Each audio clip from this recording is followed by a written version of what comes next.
Bonjour les amis et bienvenue dans cette nouvelle vidéo de la série des 10 plantes par saison. On a fait le printemps, l'été, l'automne, maintenant c'est l'hiver. Finalement beaucoup des plantes que l'on trouve à l'automne, on les trouve également en hiver. Bien sûr, si vous habitez en altitude et qu'il y a 1 mètre de neige, plusieurs des plantes qu'on verra pendant cette vidéo, vous ne les aurez pas chez vous. Il restera finalement quelques fruits, les écorces d'arbres. Voilà, parce que les écorces par exemple on peut les récolter toute l'année et il y a des fruits qui sont spécifiques à l'hiver. Donc c'est ce qu'on va voir pendant cette vidéo. Vous êtes sur la chaîne YouTube du Chemin de la Nature. Nous sommes un organisme de formation, une école de la nature. On transmet la connaissance des plantes sauvages comestibles et médicinales et des champignons, à la fois sur le terrain mais aussi via des formations en ligne très complètes. Voilà, on a une belle équipe de passionnés, experts dans ces domaines pour vous transmettre cette connaissance, pour que vous soyez autonome du début jusqu'à la fin, pour identifier, cueillir, cuisiner, faire ses remèdes et se soigner avec les richesses de la nature. Pour découvrir nos activités, nos formations, vous pouvez cliquer sur ce lien ou le lien dans la description. Allez, c'est parti. On va commencer par un ail sauvage qui ressemble à la ciboulette mais qui n'en est pas. Pour les identifier, c'est pratique d'avoir de l'odorat parce que ça ressemble un peu à de l'herbe. Mais la différence de l'herbe, enfin des plantes de la famille des poacées, il va y avoir une odeur d'ail, mais en plus de ça, la feuille est creuse. Et sous les feuilles, vous aurez des petits bulbes. Je vous montre.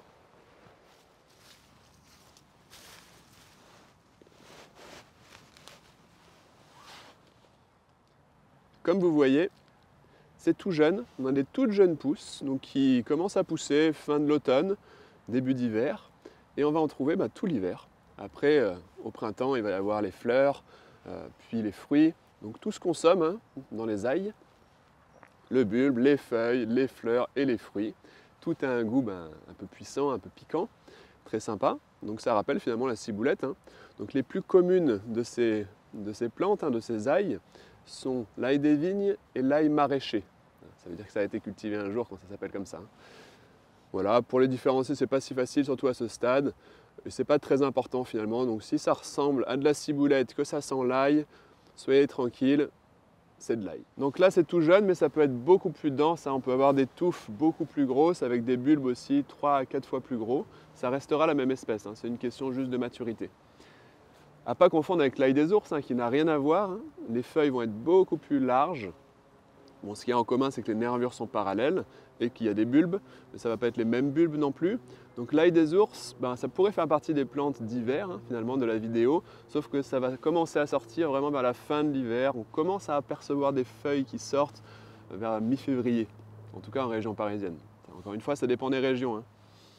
Donc des espèces d'ail sauvages, finalement, il y en a plusieurs. Il n'y a pas que l'ail des ours, il y a aussi l'ail des vignes, l'ail maraîcher, l'ail triquetre. Voilà, et toutes les espèces d'ail sont comestibles et délicieuses. Par contre, les plantes qui vont avoir des feuilles comme ça, linéaires, avec des nervures parallèles et qui ne sentent pas l'ail, sont généralement soit toxiques, soit non comestibles. Bon, en toxique, on a le muguet par exemple, on a l'ornithogale en ombelle. Il faut éviter de manger aussi les feuilles de jacinthe. Voilà, toutes ces plantes-là ne sentent pas l'ail, donc a priori, si vous avez de l'odorat, pas de danger.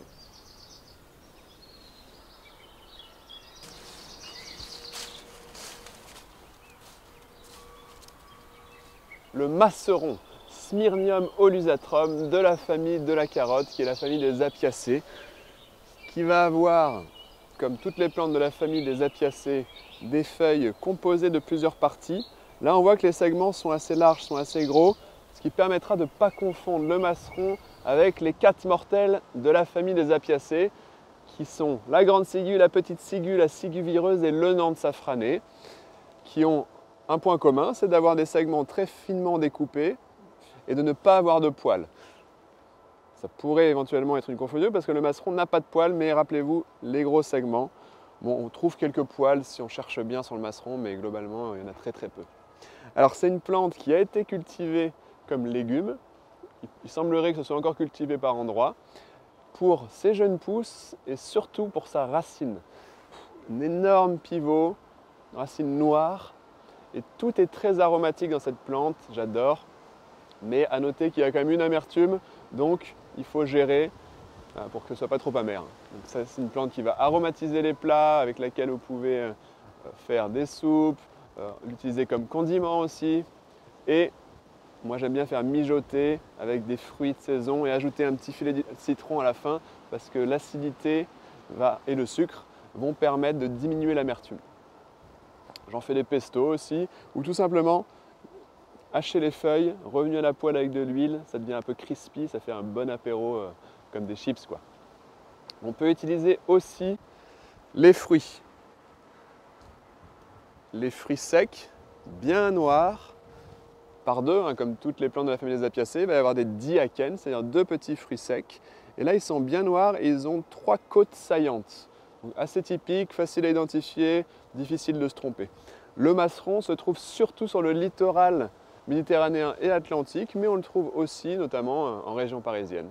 Voilà, en général, quand il y en a pas mal, hein, parce qu'elle se répand assez facilement.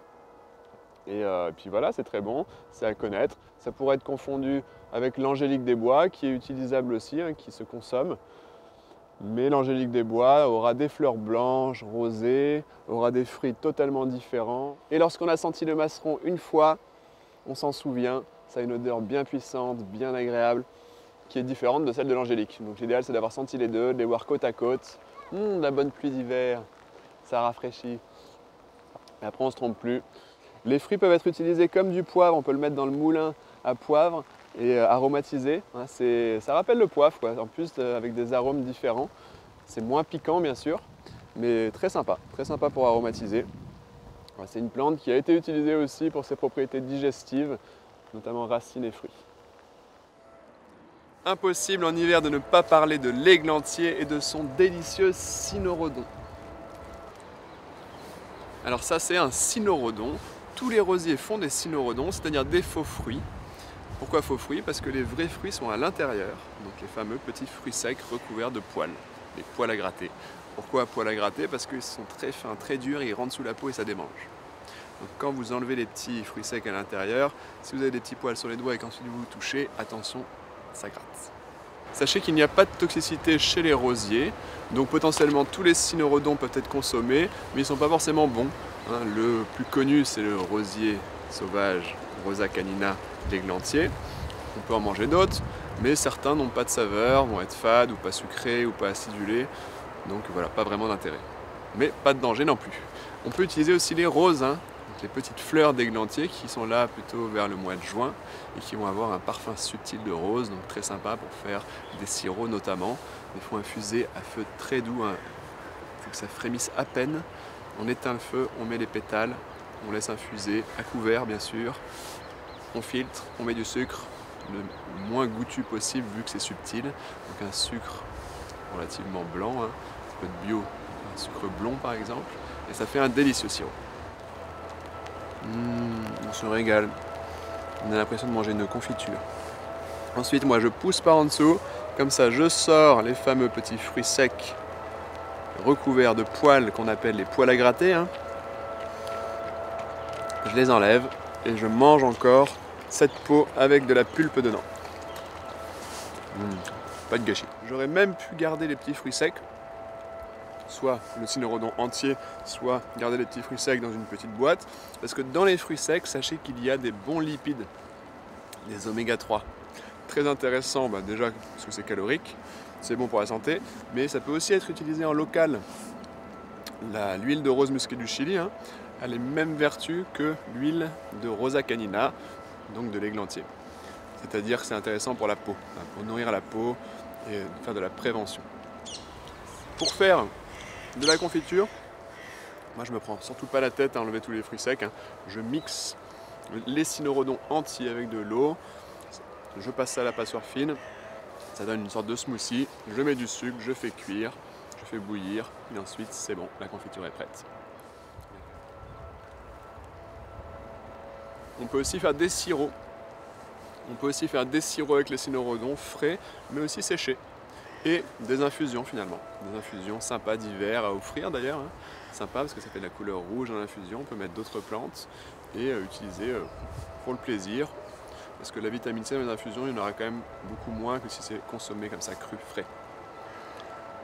Pas de confusion possible si vous retenez les petits fruits secs à l'intérieur recouverts de poils.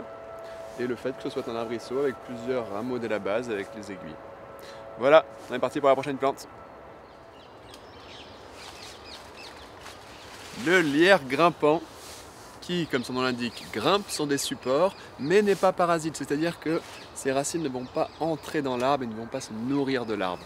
Il est même bénéfique pour l'arbre, il aide à sa croissance, il est aussi intéressant pour abriter de la biodiversité, pour protéger l'arbre des intempéries. Quand il pleut, il y a moins de pluie sur l'écorce, donc moins de risque aussi qu'après le gel, ça craque et ça abîme donc l'écorce. Il donne de la nourriture aux insectes, aux oiseaux, de l'abri pour des petits mammifères. Voilà, le lierre est très intéressant et en plus on peut l'utiliser nous aussi, notamment pour faire de la lessive parce que dans les feuilles, surtout fraîches, on va avoir des saponosides qui vont mousser et qui vont donc permettre d'utiliser comme un tensioactif finalement pour enlever les taches notamment de graisse. Donc on utilise les feuilles pour ça. On l'utilise aussi en médicinal, mais dans ce cas-là, on utilise les feuilles uniquement sèches, car fraîches, elles peuvent créer des dermatites en externe sur la peau. Les feuilles sèches sont utilisées à la fois pour les toux productives notamment, donc en infusion par exemple, et en externe comme adoucissant pour des problèmes tels que des gerçures, des crevasses, des petits bobos ou des piqûres d'insectes, mais aussi pour aider à tonifier la circulation sanguine potentiellement. Donc attention à bien faire sécher les feuilles lorsque vous l'utilisez en local, en externe. Et c'est quand même pas mal de tester dans le creux du bras. Et si jamais, au bout de 48 heures, il ne se passe rien, pas de réaction, c'est que c'est bon. Notez que les fruits, eux, sont toxiques, qu'il n'y a qu'une seule espèce de lierre grimpant chez nous en sauvage, c'est Hedera helix, de la famille des Araliacées. Donc pas de confusion possible a priori.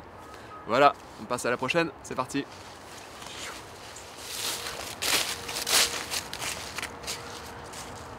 Vous êtes nombreux à regarder nos vidéos sans être abonnés à notre chaîne, alors pour nous soutenir, vous pouvez vous abonner, cliquer sur la cloche, en plus vous serez informé dès qu'il y aura une nouvelle vidéo qui sort. Vous pouvez aussi liker la vidéo, mettre un petit commentaire, partager vos expériences, n'hésitez pas. Et grâce à ça, YouTube mettra en avant nos vidéos, ce qui servira à l'objectif du chemin de la nature, qui est de transmettre cette connaissance au plus grand nombre. Donc n'hésitez pas aussi à partager les vidéos autour de vous. Allez, on avance vers le chêne. Avec son écorce bien crevassée, bien rugueuse, ses branches qui ont tendance à être un petit peu, regardez là on voit bien, tortueuses, ses feuilles avec des lobes arrondis, et bien sûr ses glands. Alors en hiver, ce qu'on va pouvoir utiliser, c'est principalement l'écorce. Bien qu'on puisse utiliser l'écorce du chêne, mais de tous les arbres dont on utilise les écorces toute l'année. Les glands du chêne peuvent être aussi consommés en hiver s'ils ont bien été conservés par le froid, parce que finalement le gland, c'est une graine à l'intérieur qui doit passer tout l'hiver pour ensuite germer au printemps et donner de petits chênes qui rarement deviennent grands, mais certains le deviennent. De façon générale, pour récupérer les écorces, j'ai tendance à conseiller de passer après les tempêtes, parce qu'il y a des grosses branches, plus ou moins grosses d'ailleurs, qui sont arrachées et qui tombent. Donc l'idéal c'est d'y aller le lendemain ou maximum 2, 3, 4 jours après pour que l'écorce ne soit pas finalement abîmée, qu'il n'y ait pas de pluie qui tombe dessus ou de rayons du soleil qui abîment les molécules qui se trouvent dans l'écorce. Récupérer ces branches, les écorcer justement. C'est pas mal d'enlever les lichens s'il y a des lichens dessus parce qu'on ne sait jamais, il y a des lichens toxiques, notamment des lichens jaunes. Et récupérer cette écorce externe et laisser le bois dur à l'intérieur. Si jamais vous voulez garder la totalité, vous pouvez prendre des petits rameaux comme ici. Regardez. Là on a une branche et on a des petits rameaux qui font même pas 1 cm de diamètre. Ça vous pouvez les récupérer également et garder la totalité. On l'utilise à la fois en interne, notamment pour les diarrhées, mais attention, si elles perdurent, il faut aller consulter. Et en externe, pour tout ce qui est démangeaison, petits bobos, ça aide à cicatriser, mais aussi pour tonifier la circulation sanguine. En externe, ça peut aussi être utilisé pour les eczémas et en gargarisme, pour tout ce qui est aphte, gingivite, gencives qui saignent, petits bobos dans la bouche en fait. Voilà, on enchaîne.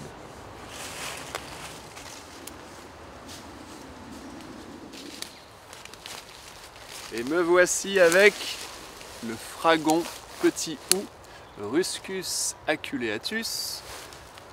Pour info, ce ne sont pas des feuilles, c'est ce qui ressemble à des feuilles et qui piquent, ce sont des rameaux qui ressemblent à des feuilles. Et d'ailleurs, on peut voir ici une petite fleur qui part directement du rameau. Elle est discrète, mais elle est jolie. Regardez comme elle est belle. Ce sous-arbrisseau reste vert tout l'hiver, on le voit très bien dans les bois et les forêts. Il va jamais ou rarement dépasser 1 mètre, 1,50 m. Il peut être assez dense, hein. Là il est isolé, mais il peut être un gros buisson. Il fait des fruits rouges, toxiques.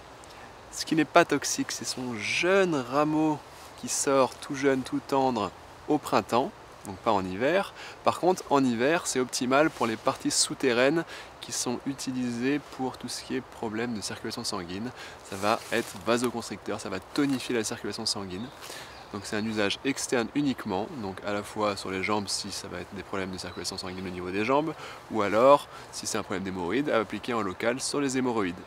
Voilà, les parties souterraines, on n'en prélève qu'une petite partie bien sûr, on ne va pas déraciner le fragon petit hou dans sa totalité, ça serait pas très sympa pour lui.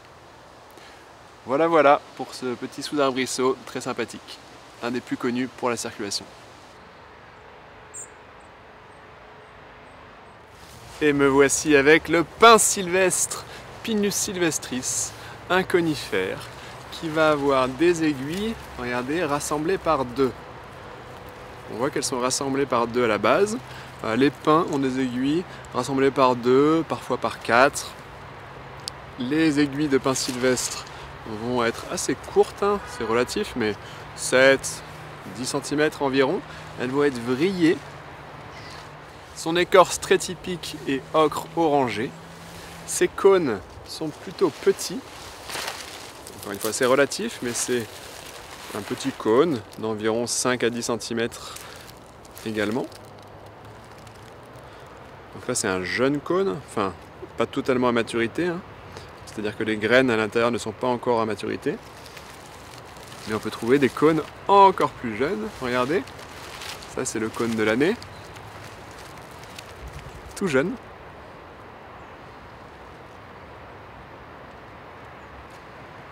Et en hiver, ce qu'on peut utiliser, c'est à la fois ses aiguilles et ses bourgeons. Les bourgeons doivent être récoltés à la saison automne-hiver.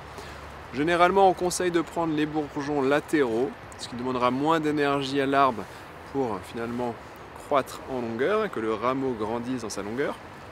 Donc on prend cela là, par exemple. On peut en faire soit des infusions, soit avec cette infusion on pourra la boire directement ou en faire un sirop, ou alors on peut faire des alcoolatures, c'est-à-dire des macérations de ces bourgeons dans de l'alcool. Ils vont être utilisés pour tout ce qui est affection respiratoire, c'est antiseptique, mais c'est aussi expectorant et mucolytique, c'est-à-dire que ça va fluidifier les mucosités et aider donc à les évacuer. Donc à utiliser en cas de bronchite.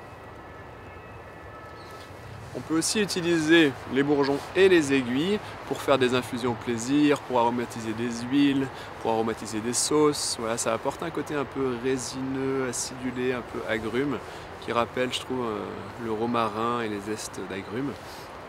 Et voilà, c'est utilisable toute l'année, c'est l'avantage. Donc on peut récupérer comme ça quelques aiguilles sur le rameau directement. C'est pas mal de les hacher très finement. Ça va permettre de mieux extraire parce que c'est quand même assez coriace, hein. Donc on hache très finement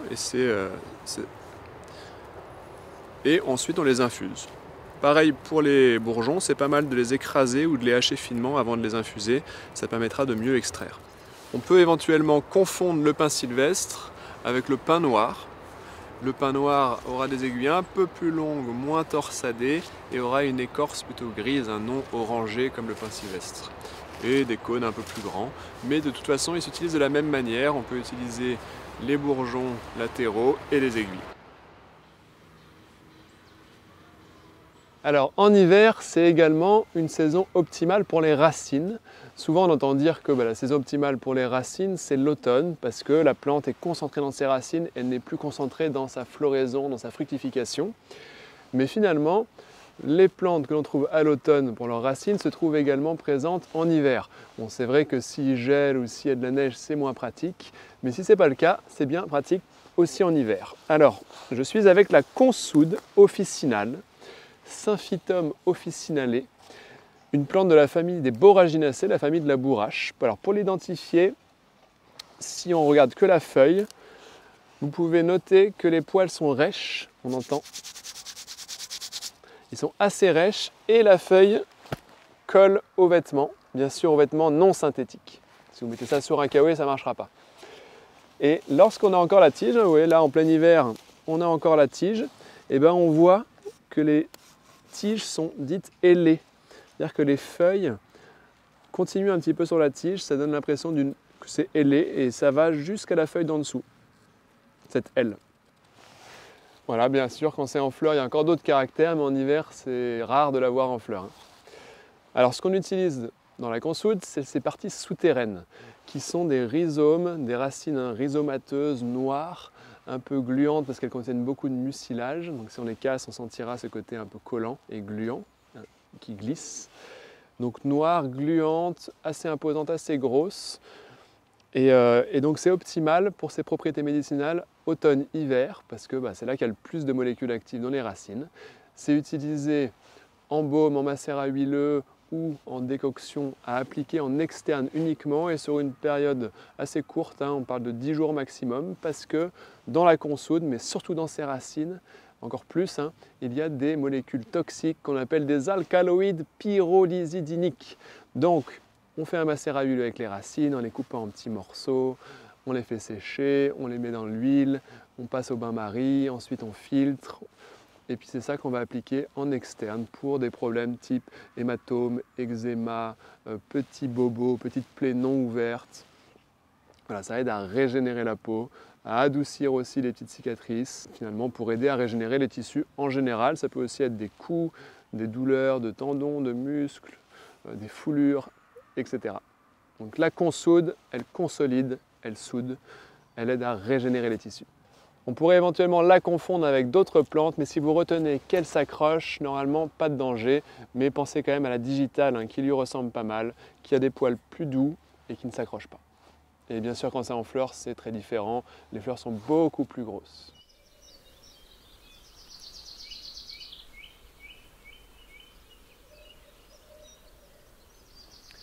Encore une racine, rappelez-vous, on les trouve à l'automne et à l'hiver, certaines même toute l'année. On a fait une vidéo d'ailleurs il n'y a pas longtemps sur la chaîne sur 5 racines qu'on trouve en automne et en hiver. Elle a été publiée il y a très peu de temps, vous pouvez les regarder dans le fil. Ici, je vais vous parler d'une racine de plante que l'on appelle communément des chardons. Mais pour être plus précis, ça, c'est le cirse commun, Cirsium vulgare. C'est un des chardons entre guillemets les plus communs avec le cirse des champs. Il va être assez velu, partout, des poils partout, assez blanc. Et la plupart du temps, on trouve au moins quelques feuilles qui vont avoir cette structure-là, avec des lobes perpendiculaires avec la nervure centrale. Bien sûr, les chardons, ça pique. Donc voilà, au bout des feuilles, il va y avoir des pics bien durs qui font aïe. Quand tu cueilles du chardon, si tu ne mets pas de gants, tu dis aïe. Les chardons, entre guillemets, ce grand groupe, appartient à la famille des astéracées, la même famille que la pâquerette, que le pissenlit, que la bardane, voilà, une assez grande famille, enfin la plus grande famille avec les orchidées. Donc quand ça sera en fleurs, il va y avoir ces capitules qui seront piquants aussi, avec de nombreuses petites fleurs en tube pour les chardons. Voilà, c'est assez facile à reconnaître. Et c'est une plante qui va grimper, grimper, grimper et faire presque 2 mètres, enfin souvent autour de 2 mètres. Donc en cette saison, on peut éventuellement manger les feuilles, mais aussi ces racines qui sont assez grosses, voilà, des bonnes racines, assez douces au goût, un petit goût qui rappelle l'artichaut, pareil pour les feuilles.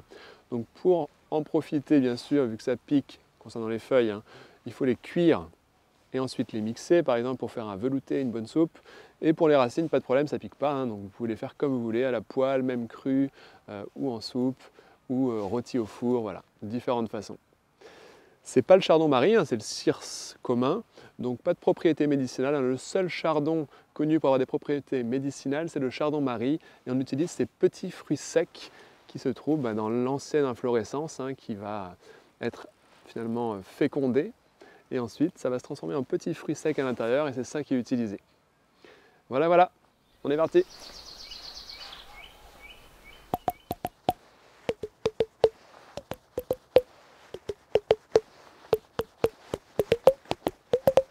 Et pour terminer, je vais vous parler du prunelier, Prunus spinosa. Spinosa, ça vient du fait que le prunelier a des épines. D'ailleurs, on l'appelle aussi épine noire. C'est un petit arbuste arbrisseau qui a souvent une écorce assez foncée, d'où le épine noire, qui a un petit fruit que l'on appelle la prunelle. C'est ça qu'on va cueillir en hiver, mais qu'on peut déjà cueillir dès l'automne.